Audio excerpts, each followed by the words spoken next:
Yeah. No. So I work in Yerushalayim, but I'm currently in my home in Yad Binyamin, in the center of Israel. You're a settler. You're in a beautiful place of Yad. Yeah, so it's actually it's not a settlement, but it's not in Binyamin in the Shomron. It's in the Latrun area. It's called Yad Binyamin. Yeah, I hear. I also want to welcome an old friend of mine. I believe that probably most, Uri, even I know Rabbi Rafi Barnett longer than I know you. I know you 30 plus years, correct? Something like that. But Rabbi Barnett with us, when I came to Israel in 1981, we were living together in Merkaz Klita, in the Center for Absorption of New Immigrants. So we know each other since 1981. Rabbi Barnett with us, right? And he's an unbelievable chazan. And he used to go to different places, including Moscow, to sing. And one day we're going to be singing beautiful songs together. And we have Alex, my dear friend Alex Schatz is with us. And we're so honored to welcome our Rage Leadership Board. We have Dmitry Zhinovsky, who's our chairman of the board. And we have our Alex, who's the head of the alumni community or alumni committee. So guys, after graduation, we want to welcome all of you, of course, or even before graduation. We're really looking forward for connecting with the community, making beautiful events. So that's fantastic. So without further ado, I just wanted maybe to say one word. I was speaking to a good friend of mine, another board member, actually in the chat. And he said that it's so difficult for some of the students now go to colleges because what they face in colleges, such hatred, such lack of tolerance, they're attacked. And I said, I answered, I said, do you know how Israelis feel? Let's say, I'm a father of two sons that currently serve in the IDF units. And very, how to say, Kravi. I don't know how to say Kravi. One of the paratrooper, another one is Golani. And like, how do we feel thinking about our children? How do all the Israelis feel knowing that 200,000 missiles from Hezbollah and about another 40 or 50,000 from Hamas, ready to fly into Israeli cities? And no anti-missile system will be ever able to shut them all. So we just need to hope that we're going to be able to, jump in a basement and a special bomb shelter. That's only hope, so to speak. But the entire Israel is shaken and in davening. Everybody's davening in a way. And the truth is, we all have to, for a moment, imagine how does Rabbi Doron Peretz feel. So Rabbi Doron Peretz, without further ado, as a leader of the Mizrachi movement of the world Mizrachi movement, people who inspired their love for Israel and for the Jewish people and sharing the inspiration with others. Thank you to my Yedid Nafshi, Rav Aryeh Katzin. Rav Aryeh and I are really very close friends, and we Mizrachi partners with Rage and all the incredible work that Rage does. When Rav Aryeh asked me to say a few words, I said, we're very happy to do so. Not happy under the circumstances, but happy to be able to just share with you what we're going through. And if there are questions as well, you can ask some questions as well. We have 2 boys and 2 girls. Our oldest 2 sons are Yonatan, who's 24 years old, and Daniel, who's 22. They're both officers in the Israeli army. Eldest son, Yonatan. We made Aliyah 9 years ago from South Africa, where I played a role as the head of Mizrachi South Africa. I was very fortunate to be selected to be the head of World Mizrachi 9 years ago. It's the World Religious Zionist Movement, which brings together Jewish values and Zionist values, the centrality of Israel, along with Torah values.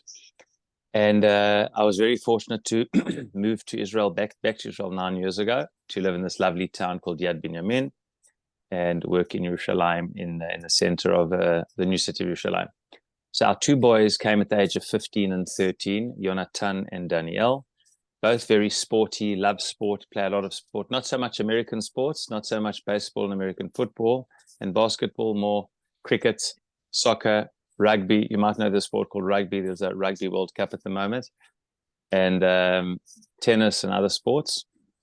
And they both, thank God, did very well here in high school and finished Israeli high school, and they went to yeshiva and then to the army. And both of them decided to go into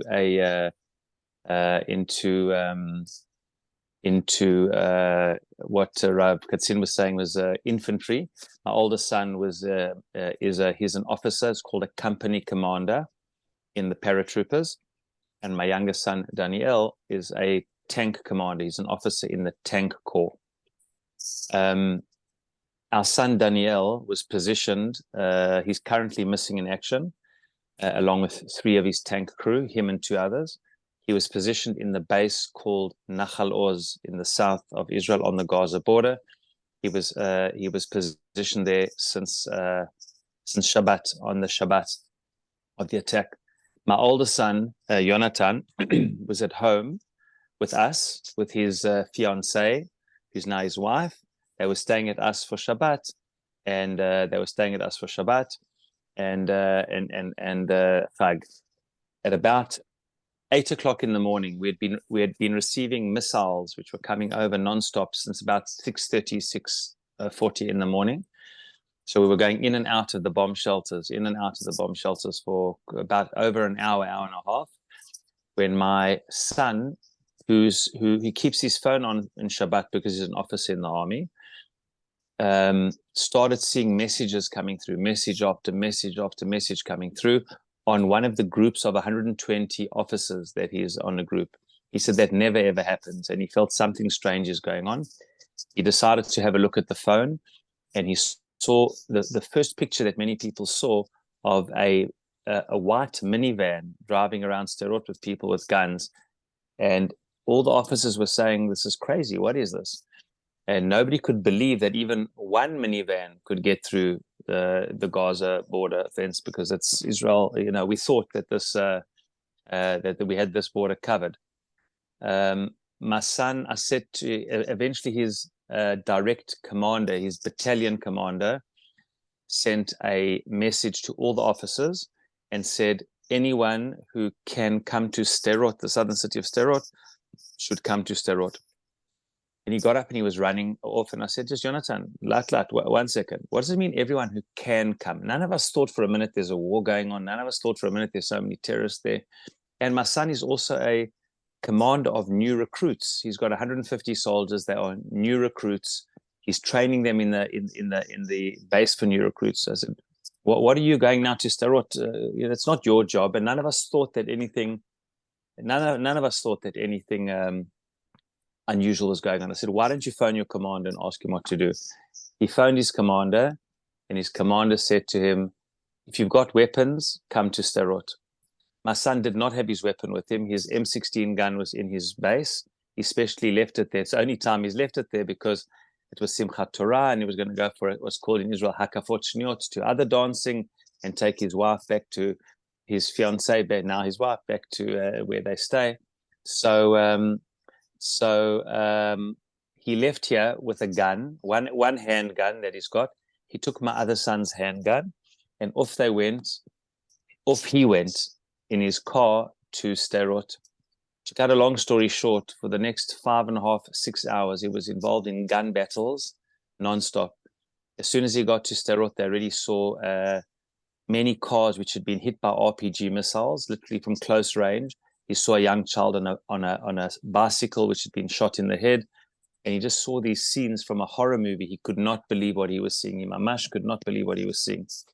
They got together with a number of officers. Just remember, at this point, there were not that many soldiers there.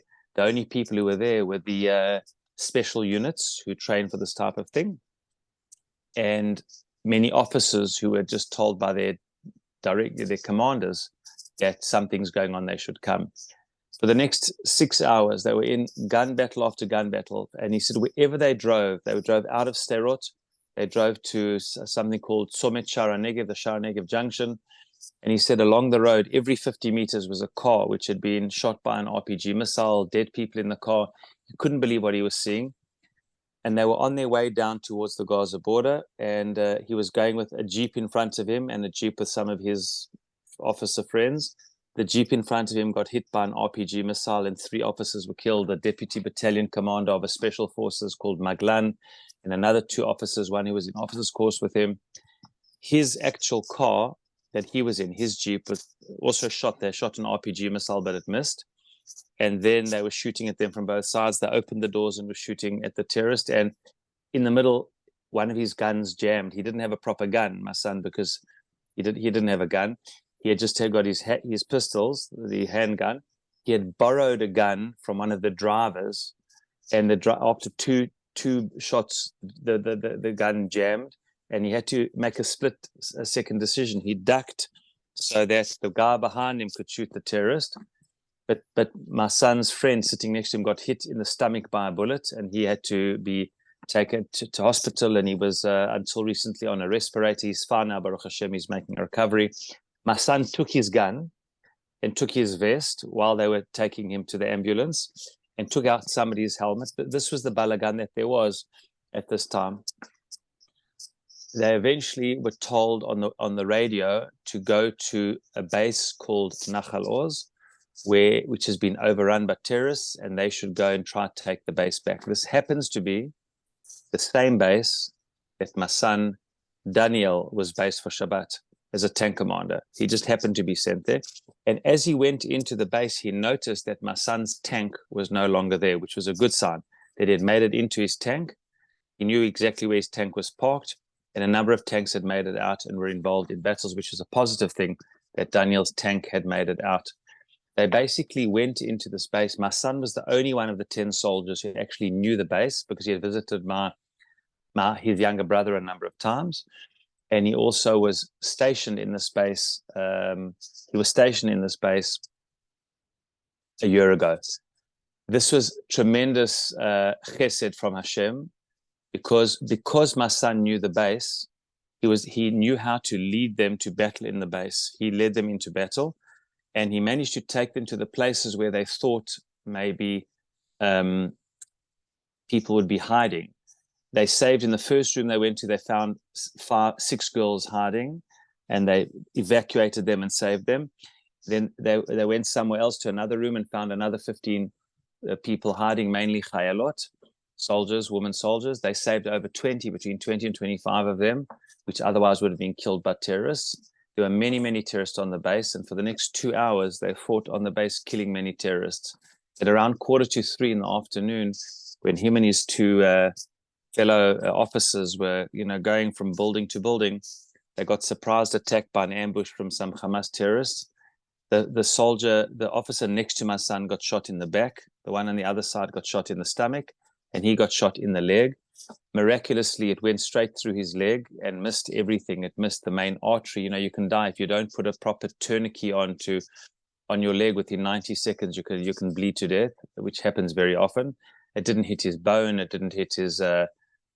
We're so lucky. They managed to take them back and evacuate them to Soroka Hospital in Beersheba, which took almost 3 hours to get there, because they had to take them. There were no ambulances around. They had to take them from one car to the one kibbutz Sa'ad, and from kibbutz Sa'ad to a junction, from a junction to the hospital. And very, very lucky for us, our son was only shot through the leg, and thank God there was no serious damage. That could have been much, much worse. So we were very, very lucky, my wife and I, that our oldest son, who's an officer, could easily, chas v'shalom, have been very badly wounded, or God forbid, even killed, as many officers were. My son went through the list of officers who were killed, the tens and tens of officers who were killed. They're some of the best officers in the Israeli army.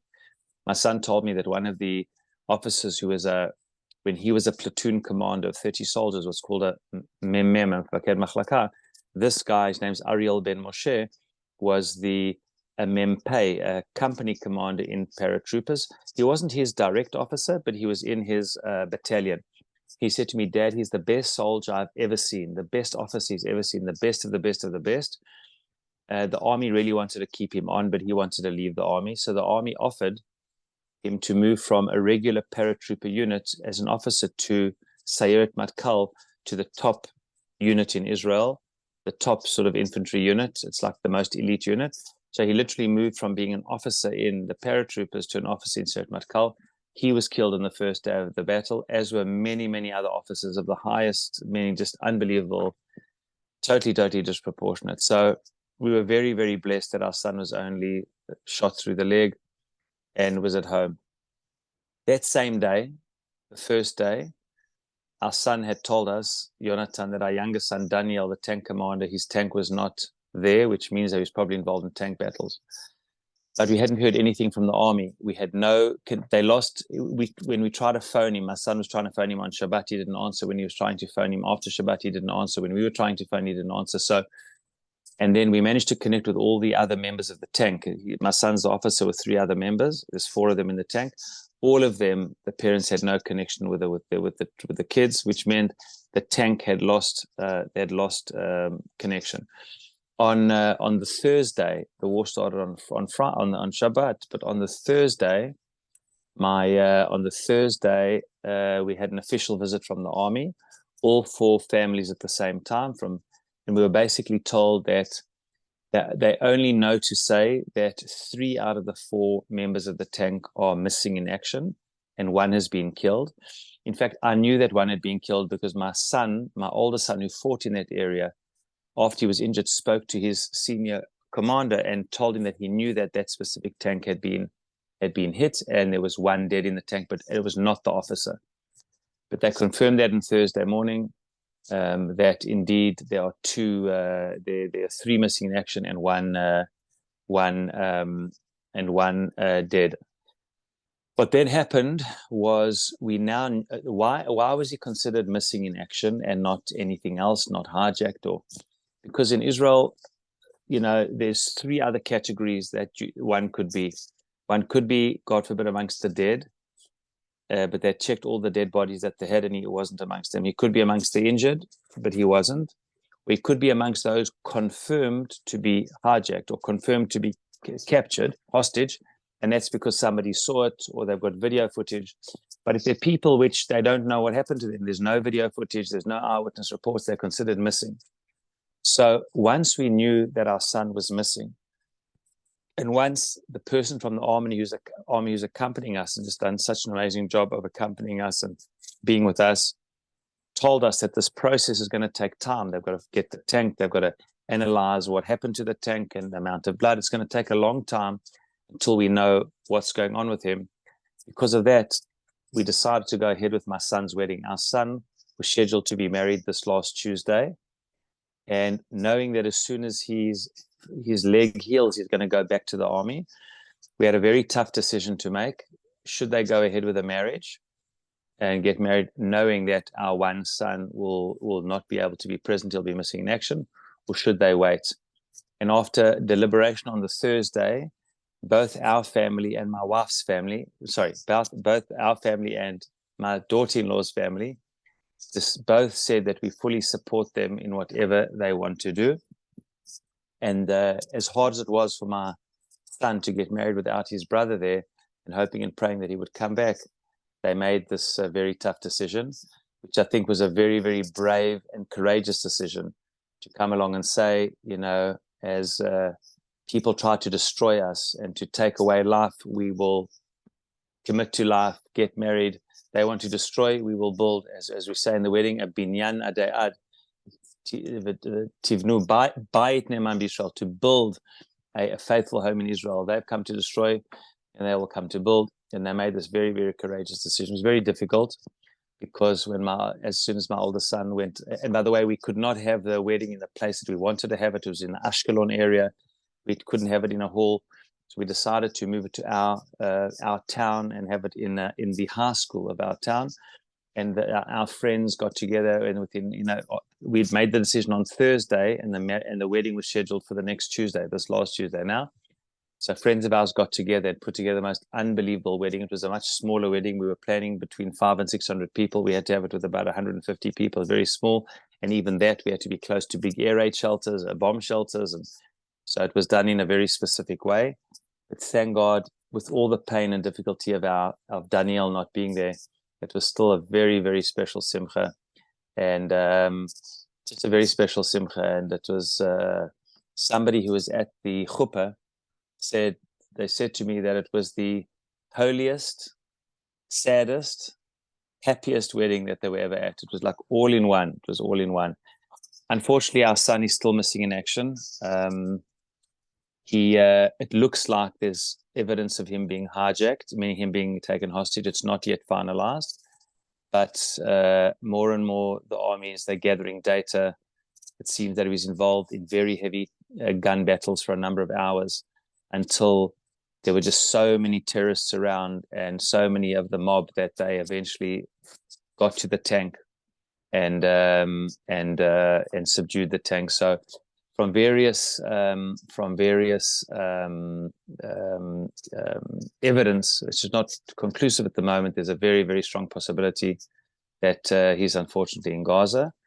And we hope and pray that if he is, that he wasn't injured too badly in any gun battles in the tank, and that he's being looked after by Hamas because they know the value of Israeli soldiers and of officers.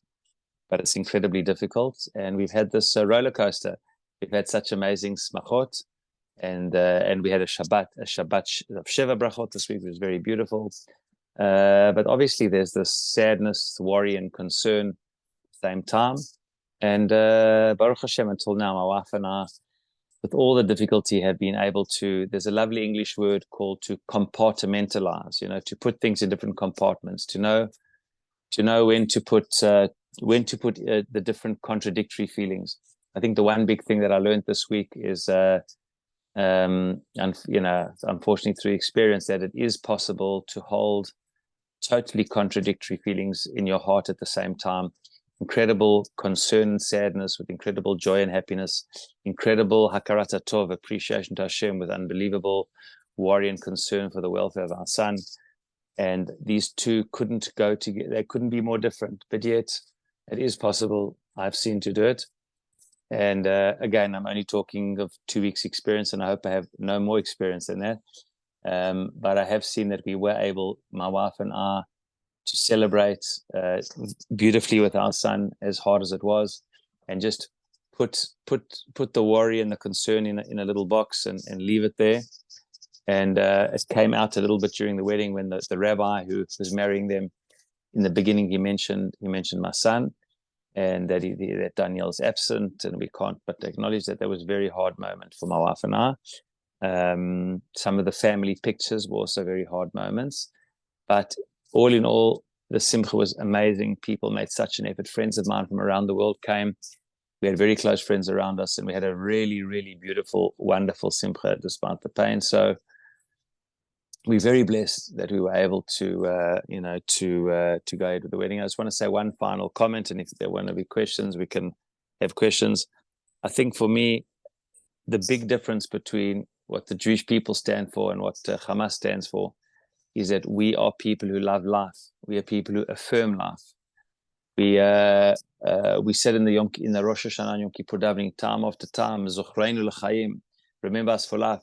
Melech chafetz b'chaim, the God who wants life.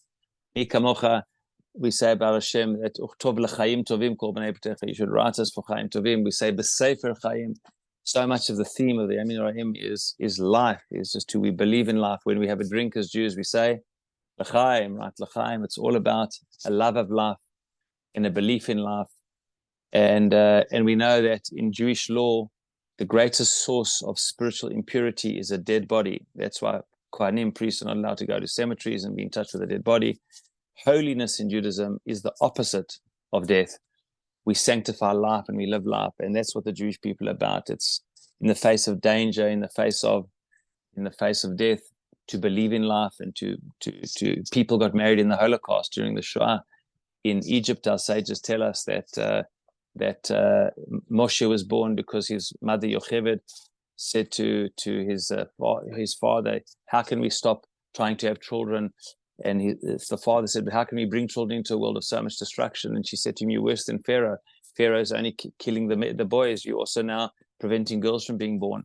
And there was this faith that you have to go ahead with life and move on with life. And that's what it means to be part of the Jewish people.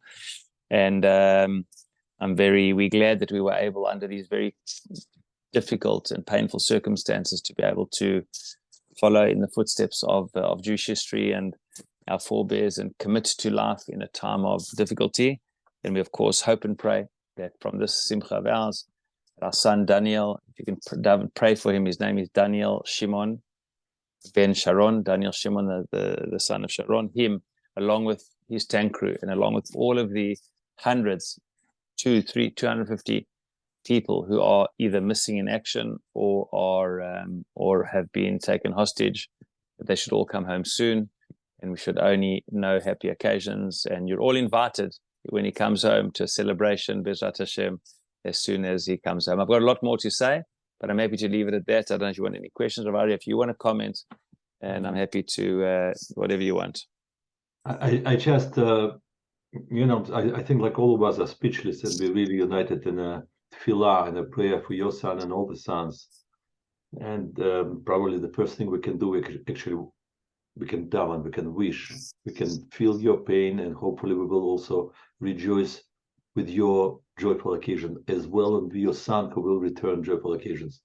Amen. We created within our Rage Happenings WhatsApp group a response. What can we do? And actually it was our students' demand. They said, we just don't want to talk, we want to do something. So I want to tell you, all of you, if you're part of the Rage Happenings, you can go and you can either donate money to the IDF or Magen David or Atzala or different organizations that help Israel now, or you can become yourself a source of light or increase your power of light to disperse darkness. And there are different possibilities. Probably number one is the light of Torah. So if someone wants to learn something extra, and we will find the name of a soldier, and the name of a soldier that you can all learn can be, please say it again, the name. His name is Daniel, but his full name is Daniel Shimon Ben Sharon, like Sharon. One second, but Sharon. Sharon. So your wife is Sharon. My wife is Sharon. We davened by the banner, of course. Rabbi Goshen, if you hear this, maybe put it here or in the WhatsApp group. We should all have this name, first of all, to daven for. And second of all, we should learn for the merit that he should return among other prisoners of the Jewish people. Amen. And for his merit, people can either begin lighting candles, or maybe put tefillin, or do something Jewish, connecting yourself to the Jewish people and making us together as a nation stronger to defeat this darkness and hatred. So we should really fall in love with our own Jewishness, with each other, and with the Jewish people.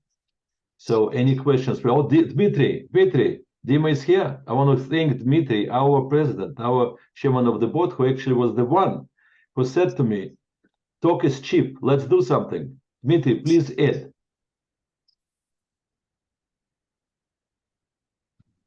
I'm outside and it's windy, so it's not the best time, but we hear you well. All of our thoughts and all of our prayers are with you and with your son and with everybody who is with him and everybody who unfortunately is in hostage, or everybody who's going through all this terrible, unimaginable pain. And I can speak for myself, and I can speak from Rage, and hopefully I can speak from many people who are with us and many people who we're connected to, that everything that we can do within our power to help, we'll do. And as we know, when King David was going to war, he would have 1,000 soldiers with swords, and he would have 1,000 people that would be drafted to go and daven and go and pray and go learn and do mitzvot, and we'll do everything we can do on our end, and all of our thoughts and wishes are with you and your family and Klal Israel. Thank you so much, Dmitry. Thank you, Dmitry. Anybody else? But I wanted to ask Rafi. Rafi, do you want to tell us something? Shalom, everybody. My dear Doron, who I've known for many years. We're all with you. We think of you. We daven for Thank you. you. And like all Klal Yisrael, this is unfortunately situations like this are very strong in uniting people and bringing people together. And it's a very special form of getting together, of uniting and of coming together. And we should just continue it, and everybody should just come back home in health, safety, and in peace. And you people should just have all the koach, should have the strength and all the hugs to get through this difficult period. Thank you. Anybody, please, if you want to say something, a comment or a question. Actually, Rabbi Peretz, I just want to know, thank you so much for coming on. And Rebecca, I work here. I actually am a huge fan of yours. I read your articles in the magazine almost every week, and your videos on YouTube. So if anybody's interested, Rabbi Peretz has a lot of beautiful words every week on the Parsha, right? Correct? On YouTube. And thank you.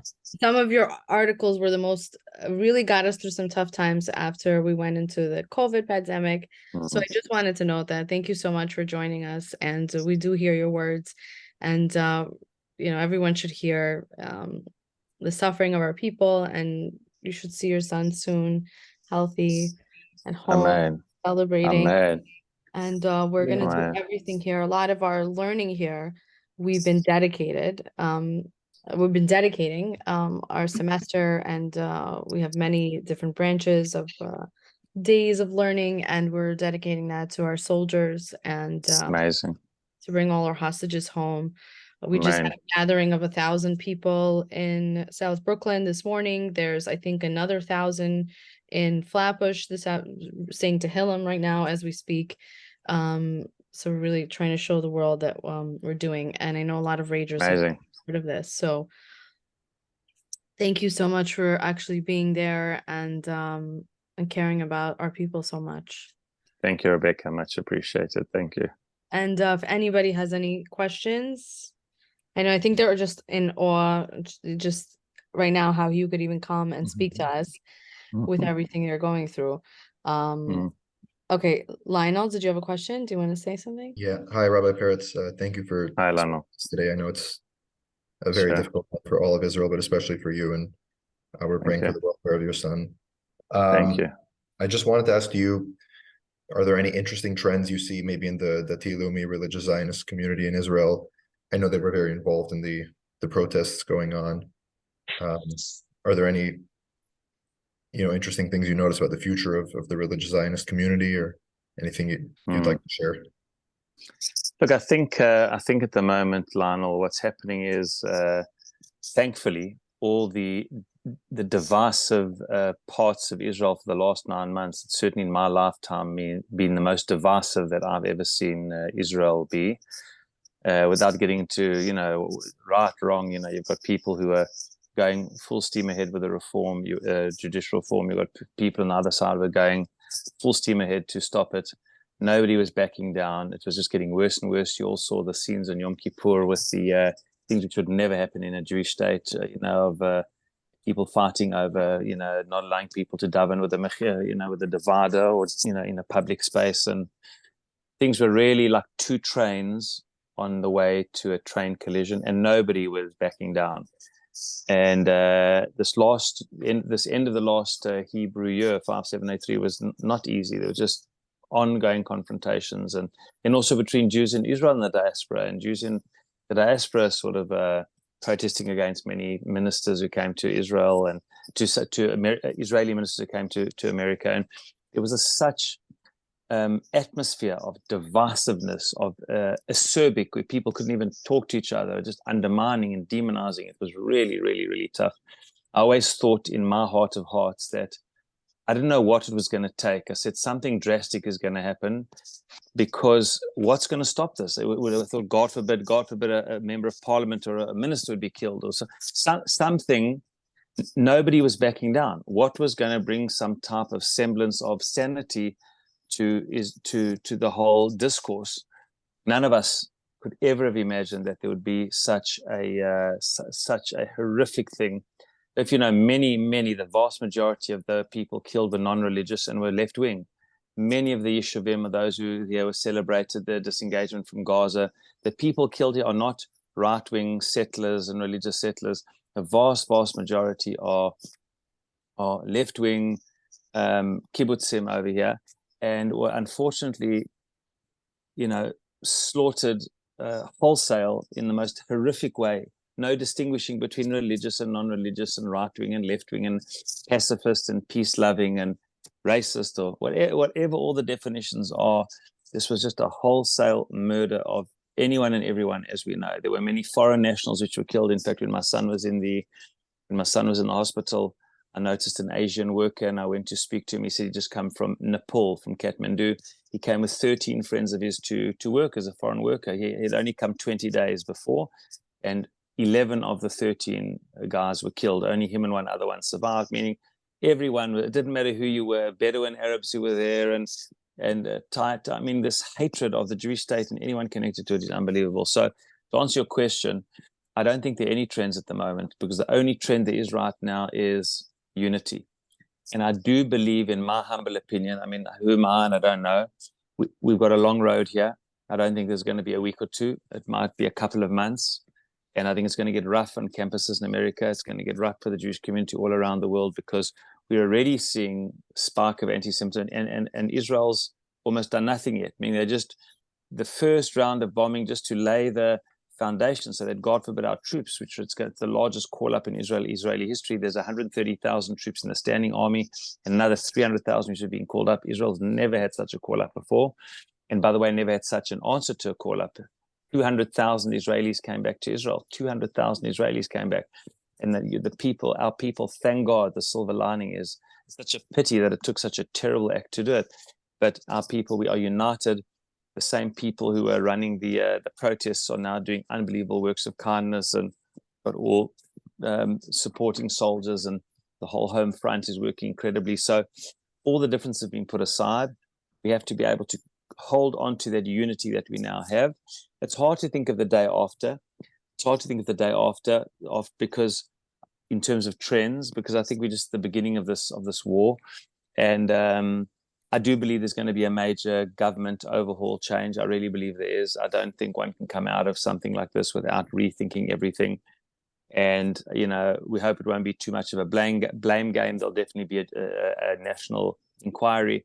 And I think whatever's going to come out of it, in my opinion, is just a new era of, I think of looking for more unity, hopefully, and more togetherness. And I think parties are going to shift. I think it's going to be very interesting. But again, everything I'm saying could be 100% wrong. It's just a feeling that everyone in Israel is talking today about what got us here is not going to get us there. The expression that everyone is saying is "Ma shehaya hu lo ma sheyeh," right? What was is not what's going to be in the future. We live in a new era now. This is our 9/11 on steroids. And 1,400 people butchered and murdered in the most horrific way possible. Scenes of the worst pogroms in Europe. So I think it's definitely galvanized the nation. It's brought out unbelievable bravery. I saw our two sons, how they fought with such bravery and putting their lives before everyone. And we just had God's kindness that one was only lightly wounded, and so many other thousands of soldiers and civilians and security groups on the different towns, just battling like lions and just facing the danger, and so we've got and the outpouring of love and emotion and prayers from around the world. We've never felt alone, because that's the whole difficulty, is feeling alone. And people have really embraced us, from our family to our broader family to our community and our friends and beyond, and all the prayers is something very, very special. So the short answer is I don't see any major trends now, because the trend now in Israel is, everybody said from left to right, this is a war that has to be won. There's no room for Hamas as an opportunity to Israel, because we've been playing defense the whole time. You know, if you know sport, if you just play defense in any sport, you can't win. You eventually will get beaten. If all you do in American football is play defense, you might have the best defense in the world, but you're never going to win a game, because you need people to be able to do more than that. Can you see me and hear me? Did I go upside down? Yeah. So And Israel's tried every mode of defense. We've tried the Iron Dome. We've tried this blocking of the tunnels. We've tried every single thing that we can do, but you can't win by playing defense. Israel now has to understand that it's got an enemy on our borders, which hates us more and the state of a Jewish state more than anything else, and is not prepared to live side by side, and has butchered men and women and children in a way which was unthinkable in today's day and age. So I think there's consensus across Israel that Hamas needs to be routed out and a new regime brought in. And obviously, as the war wears on, there's going to be less international support and more pressure on Israel. So we're going to need each other to stand really, really firm that Israel can do what any responsible country needs to do, and is to rout out this evil, treacherous threat on its border, which we know just keeps coming back. That as the verse says in Amos, "Nafla lo tosif kum," to give it really such a devastating defeat that it, like Lahavdil, I wouldn't even say Lahavdil, like Nazi Germany. Nazi Germany, the regime was overthrown, and it took years and years, and then the German people are, one of the biggest supporters of Israel today. There was a new government has come in after the regime and the Nazi ideology having been rooted out from the core. It's rotten, and it needs to be, it's those who praise death and those who praise the Shihad, this sort of particular stream of fundamentalist Islam, which kill and be killed and die, and all in the name of God, whereas we, this people who are such a peace-loving people and can't believe that people can think that way. So I think there's a road ahead. I don't foresee too many trends now, because I think everything is going to the war effort. And when everything goes to war effort, there's no left, there's no right, there's no political opportunism. Thankfully, that hasn't surfaced, and we hope and pray that it doesn't.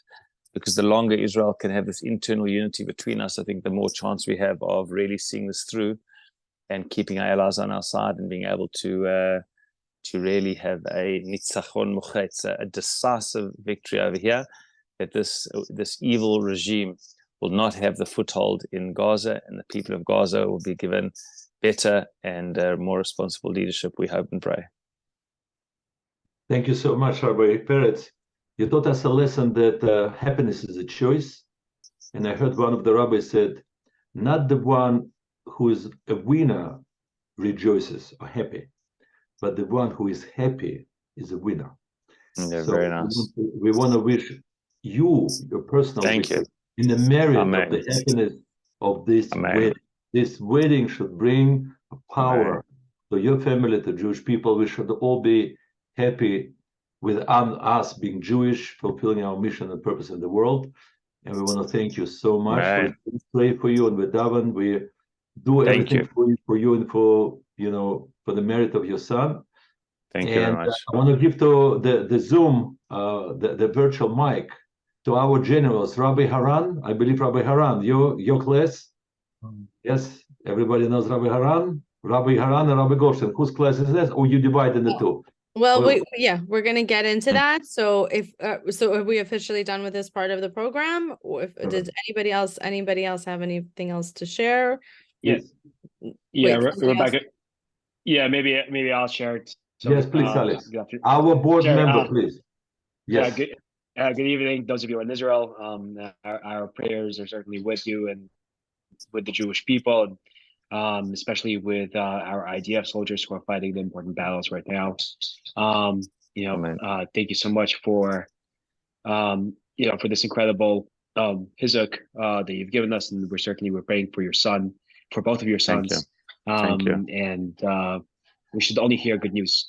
I guess on our end, in terms of the alumni, in terms of the current participants, the one thing that we want to make sure, as Dmitry mentioned, as Rabbi Katzin mentioned, is if we could all take upon ourselves just one thing, as a merit, as a way to elevate this world. If we can't pick up a gun, we could pick up a prayer book. We could just give as much as we can to those organizations that are supporting our Jewish brothers and sisters. So please, if I don't know, Rebecca or Maxime, if everyone who's not already on a Rage WhatsApp group or Rage Happenings WhatsApp group, or we do have a list of things that people can participate in, whether it's dedication to wrapping tefillin, keeping in mind those soldiers who may not be able to wrap tefillin that day, or just reciting at the Tehillim, ensuring the safety of our soldiers, or giving to various organizations. And we could also make sure that everyone who's part of this Zoom call has access to that, so that way we could actualize in both prayer and mitzvahs and the unity of the Jewish people. Right. And we're here to help facilitate. So if somebody wants to learn about thank you, particular mitzvah, that's what Rage staff is here for. Reach out to myself, Rabbi Goldstein, Rabbi Haran, any of us, and we could even figure out together, what do you feel is the best way you could help spiritually. So thank you, Alex. Thank you for bringing that up. Thank you. Anybody else have a question for Rabbi Peretz? Or we're gonna let him go. It's already late in the evening. Okay, thank you so much for joining us, all our guests today. Rabbi Peretz, special thank you again. I really just want to say, if I may, it's really a pleasure, and thank you for your kind words, Rebecca. And I just will maybe say one thing. There basically isn't a household in Israel where there isn't a soldier or a close family member. There's as I said, over 400,000 soldiers, the biggest call-up ever, doing whatever it takes to protect our people, and just to make sure that this horrific threat is removed. And I want to just say that just two things in conclusion is that we very, very much need, besides all, I think the actions and doing things and thinking what to do is amazing, but also your prayers, reaching out to people that families that in Israel. It's a time to really express your love and support. I know we as a family going through it have really felt this embrace of the Jewish people, the embrace of our friends. And I think we really, this embrace, if one can just express it in every possible way, to pray for others, to say every family in Israel is in some type of angst with what's going on here, knowing that their children and siblings and all that are going to be going in. And a ground invasion is not something any mother or father would want their child to do, because it's very, very dangerous. But everyone in Israel across the board knows that we have to do what we need to do to rout the enemy and ensure that there isn't such a threat going forward. So your prayer, we are one people, Imanochi B'Tzara, and to just feel that through your prayers and through your actions and through your chesed and raising things for Israel and davening for Israel, it's absolutely critical. And I really appreciate it. I am going to run. I'm falling on my nose a bit. I'm getting a bit tired, but I want to thank you all for your support. I know whenever Katzin speaks to me about Rage, it's so many young people who are really want to grow in their Judaism and have a very strong connection to Israel. And that's the call of the hour today, just to stand by Israel. And we're going to need it on campuses as time goes on. And there's more and more criticism. We're going to need to stand true to our values and stand up with the morality of our cause, and the difference between people who do everything they can to protect civilians on both sides, obviously ours and even theirs, and they do everything in their power to harm our civilians and their civilians by not allowing them to leave, by using them as pawns from firing from their locations. So we hope and pray, as I said, that life triumphs over death, hope over despair, and we only have, please God, a decisive victory without any casualties to our troops. So thank you very much, and I am going to go and keep up the amazing work at Rage. Thank you so much, and thank you to all the guests that joined us today. We're gonna get back to our regular scheduled programming. Obviously, any board members that want to hang out and check out what we see Ilya Brodsky, of my old friend Ilya is here with me as well. Yes, Ilya. And we just had an Israeli person which just disappeared, probably Rabbi Doron's friend. Do we have anybody from Israel still? Because we had some Russian students. Oh, we have our own Mordechai Katzeban. Look at him. Mordechai, say hello, Mordechai. Hello, okay. Hello. Do you know our own rager since when? Since 10 years ago, more? More. I wrote a marathon since like 15 years ago. Like our own rager since 15 years ago actually lives, you know where? In Jerusalem. And we have, by the way, I want to say also, Yosef Shulinin. Do you see Yosef Shulinin? Yosef Shulinin came from Moscow, not running away, protesting the war against Ukraine. He's a Moscow person. And he came and he's a true leader. He has millions of people watching him on TikTok. He's a tremendous blogger, and he runs one of Rage programs in Israel. Mordechai and Yosef are running programs in Israel for us.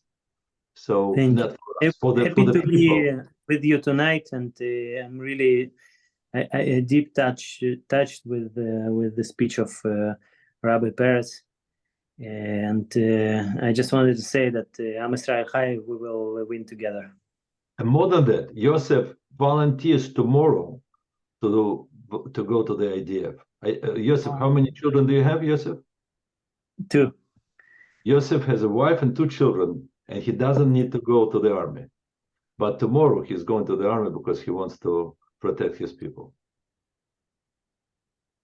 And Yosef, you know what? I'm gonna make a call tomorrow also. You inspired me. I hope they will take me as well for a week or so vacation. Rabbi, we should talk about it. Okay. Okay. Thank you so much. All the best to you, and it's such a pleasure seeing you all. Okay, Ilyushenka, 1 second. You want to tell Ilya? You want to tell us? Ilya? I want what? No, do you want to say something to us? What am I gonna say? I think that I'm sorry I didn't say it to Doron, but I think somebody like Doron right now, or Rabbi Peretz, coming out and sharing the feelings. It's the feeling whether you have a kid in the army, you have a kid hostage. It's just the heart of Israel right now. So whatever we can do, we have to be part of our people. And it doesn't matter what you do, actually. I'm repeating the same thing as you said before. And Lova, you're doing a terrific job. Rabbi Katzin, you're doing a terrific job. No, we know each other long enough, yes. Right. And that's it. So from my point of view, Mordechai asked me if he can bring people on Tuesday. I'm doing a breathing meditation session for Hatzolah on Tuesday for the stress relief under the auspices of United Hatzolah with some experts in psychology. And I'm coming as a sort of expert, let's say, God forbid, modesty forbids, in breathing and meditation from Tai Chi side. So whoever wants to join, please do. We will share the link. Thank you so much, all. Thank you. The best, best wishes to all of you. Thank you.